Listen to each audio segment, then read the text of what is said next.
পর পরবর্তীতে খবরের দিকে চোখ রাখবো। মণিপুর প্রসঙ্গে অমিত শাহ বলেছেন যে ঘটনা ঘটেছে তা অত্যন্ত লজ্জাজনক, তবে এই ঘটনা নিয়ে যে রাজনীতি হচ্ছে তা আরো বেশি লজ্জাজনক। এই প্রসঙ্গে রাজ্যের পুর ও নগর উন্নয়ন মন্ত্রী ফিরহাদ হাকিম বলেন, মণিপুর কেন্দ্রীয় সরকার সামলাতে পারছে না, তাই এসব কথা বলছে।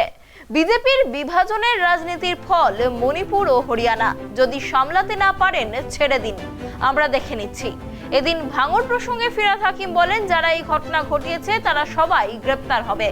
হাওড়ার ওলাবিবি তলায় পুরসভা নির্মিত একটি ভূগর্ভস্থিত জলাধারের উদ্বোধন করতে আসেন তিনি।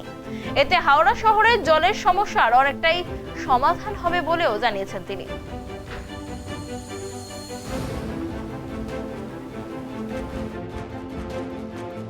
আমি অত্যন্ত আনন্দিত যে হাওড়ায় এখন জলের প্রোডাকশন যথেষ্ট আছে। হাওড়া মিউনিসিপ্যাল কর্পোরেশনের নিজস্ব এবং কেএমডি দুটো মিলিয়ে প্রায় 35 মিলিয়ন গ্যালন জল আছে। কিছু কিছু জায়গায় জলের একটা প্রেশার চালু হওয়ার পর থেকে এই পুরো এলাকাটা, মধ্য হাওড়া শুদ্ধপুর এলাকাটা জলের প্রেশার অনেক বেড়ে যাবে এবং মানুষের সুবিধা হবে। আরেকটা জিনিস, হাওড়াতে বহু প্রত্যাশিত ইন্ডোর স্টেডিয়াম যেটা প্রায় কমপ্লিট হয়ে গেছে, ইন্ডোর হাওড়ার ইন্ডোর স্টেডিয়ামটা কবে নাগাদ হবে?